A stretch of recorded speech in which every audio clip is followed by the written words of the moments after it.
What is up, guys? It's the Sound Alchemist, joined by the smooch-loving Gershwan. Smooch. Like Smooch. the Pokemon, smoochums. Not kisses, because we don't praise Slanesh. Right. We praise Pokemon. Mhm. And with Pokemon being praised, welcome to another For the Greater.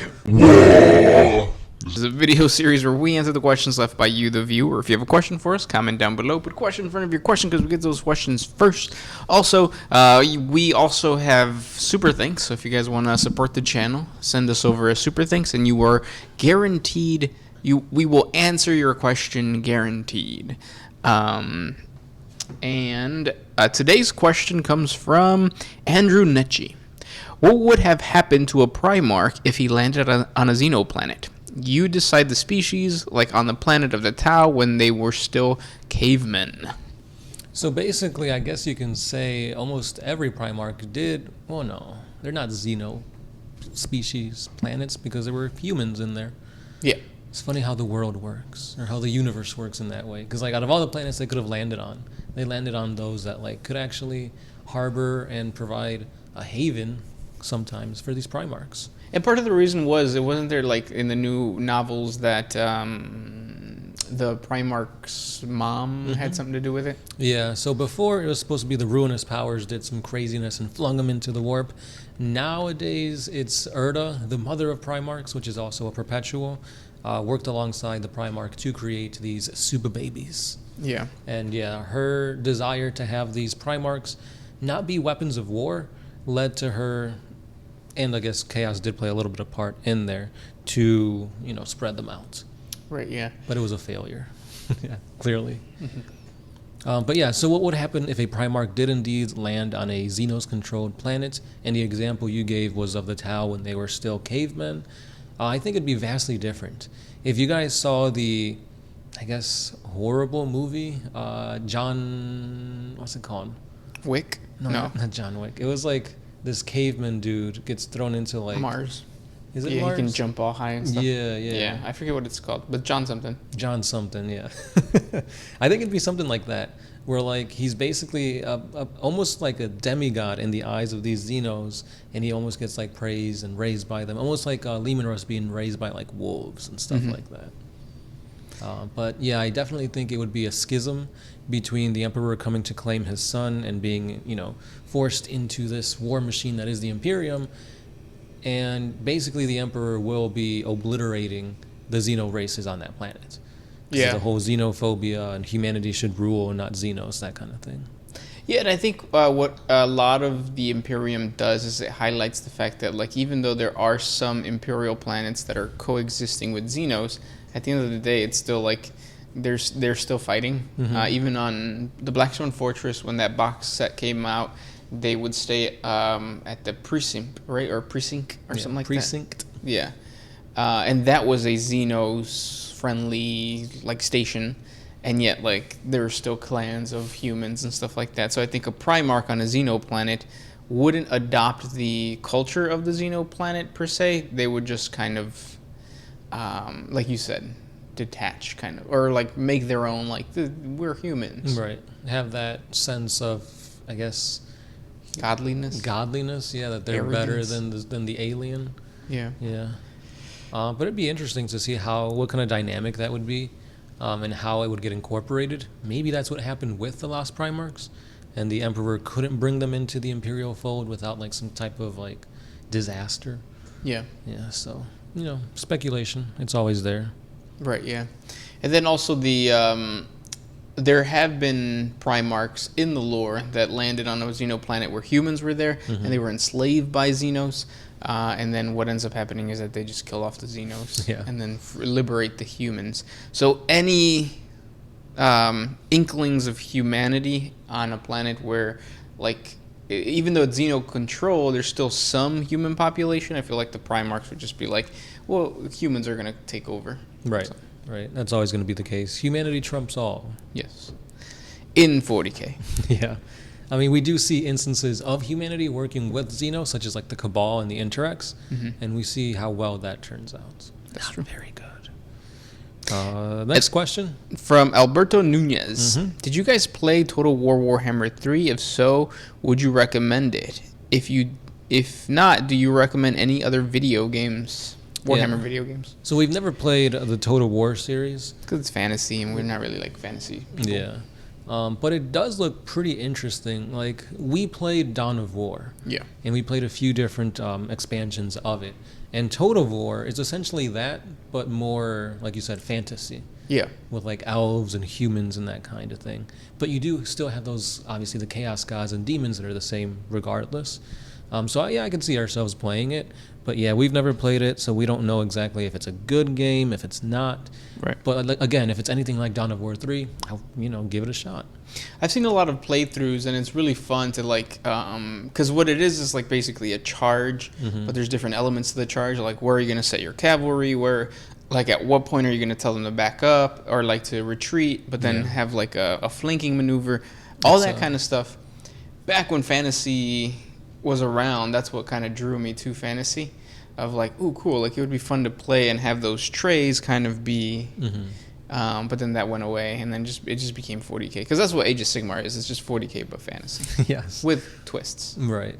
Yeah. And then even with, like, Dawn of War and the whole, like, RTS, real-time strategy genre, that went completely wrong, with Dawn of War 3 being, I think, universally acclaimed as a bad game. Yeah, I think it took away the whole aspect of massive battles. And I think it was just teams, right? Pretty much like small skirmishes. Yeah. You got like a Terminator captains doing backflips. But if we were to recommend a game, then I think Dawn of War, this Dawn of War series, up until the third one, would be the best. Right. If you want something more akin to like really showing what a Space Marine can do, definitely try out Space Marine. I think you could find it on Steam. I don't think it's available on any other system because it's like an older game. It came out for like the PS3s, PS4. Yeah. So yeah, Space Marine 2 is coming out pretty soon. I've heard good things about that new like Grey Knight versus Death Guard game. But yeah, if you guys have any games that you know is like a must play if you're a fan of 40K, let us know. Yep. Good question. Yes. Next one comes from, let's see, Brian B. Jagatai Khan is on the thumbnail. That means that he's the next loyalist Primarch to return. No, sadly, probably not. No. Because usually when like a Primarch returns, there's going to be some like overarching storyline, new model is going to be introduced and stuff like that. And we haven't really heard anything of the Khan. If anything, we hear inklings about the Lion, sometimes maybe Sanguinius, a little bit here and there on Dorn. But when it comes to the Lion, it's like, static, nothing. Right, yeah. So, yeah. Rumor has it, in 10th edition, we will be getting some huge slash Emperor's Children stuff. So we'll probably be getting Fulgrim, and we'll have all 4 of the Chaos Demon Primarchs available. And against Gilliman, you know there's got to be a loyalist coming through. Yes. Next question comes from Shinku Kirito Ichika. What if Lehman Russ slew Horus? So they did fight, and it was like a plan for the Imperium to have Horus kind of get ambushed by the Space Wolves. And yeah, Horus did get, I wouldn't say mortally wounded, but critically wounded by the spear of Russ to the point where he had to sit in the sidelines and recover. But if that did happen, I think that would have made the siege on Terra go almost one-sided. Like, I still think the Primarchs would have invaded, the battle would have still happened, but they would have been pushed way earlier. The Emperor wouldn't gotten interred on the Golden Throne. It would be more of a Imperial victory than what it was. Yeah. Also, it shows that, like, Horus was a master tactic. Like, he was a war master for a reason. He was just better at being tactically superior than all his brothers, and Lehman Russ hurting him, but not killing him it kind of shows that Horus had it going on. Yeah, and that kind of also pushes the whole thing of like the Emperor's lapdog, the executioner of Lehman Russ being the guy, because if he was the one to destroy the lost Primarchs, one or both of them, he knew how to fight against Primarchs. He knew how to fight against Space Marines, and it showed against the battle with Horus. Yeah. Next question comes from Lucent Dawn. It's not really a question, but he says, note, I watched this to get away from politics. Even a smart A remarks. Shut up. That's the stupidest comment. Yeah, politics are everywhere, man. And it wasn't even like a political thing. We were talking about Bridget B. That's a porn star. We were talking about a porn star I don't know. People are like too soft nowadays, Yeah. including you guys. I'm the softest though. Yes, because we think of Nurgle, and Nurgle makes us soft. Mm-hmm. What makes you hard? Answer down in the comment section below. Somebody's gonna say politics. Yes. Next question. This one, this one is by BBV2 or maybe BB7. I don't know. Roman numerals or letters. What is it? How much do we know about outside of the galaxy and other potential galaxies like the Milky Way in 40K? And does Trazian really care about anything else except his collection? So that's two questions. What we know about the galaxy outside of 40K? Very little. We know that it is possible to traverse through it, but it's very difficult because of the halo region of space that I did a video on. Check it out on the halo stars and the halo devices. Really messed up, really creepy. So because of that, it's very difficult to go into it. And usually if you go into that sector of space, you don't come back. Right. Yeah, so outside of that, we know the Tyranids came from outside in. We know Trazian left and came back. We know the old ones left. Never came back. Yeah, they never came back yet. So it is possible to traverse it, but I mean, you got to be some like super powered force like the Tyranids or like the Emperor of the Necrons in a way with the Silent King. But yeah, besides that, we don't really know. And like the whole point is like that between galaxies you have the void, Yes. and that is why I think that the warp, or though it's alluded to that the warp is only in the Milky Way galaxy. You don't enter the warp and exit somewhere in another galaxy.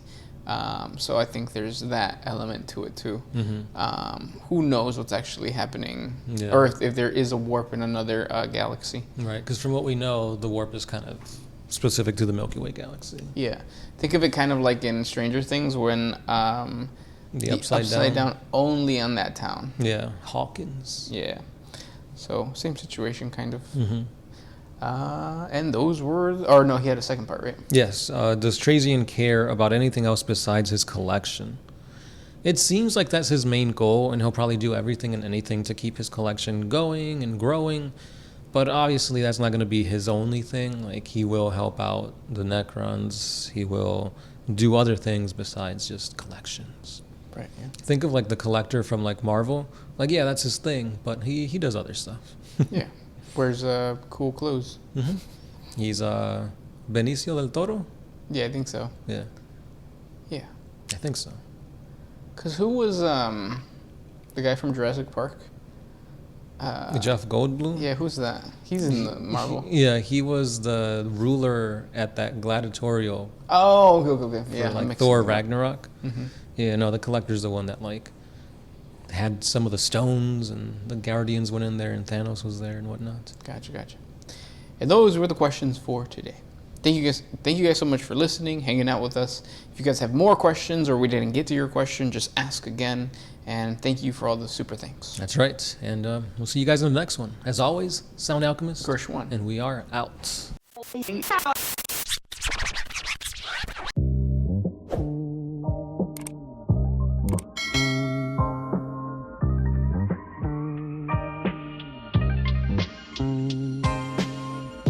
Always used to put my freedom first in any situation.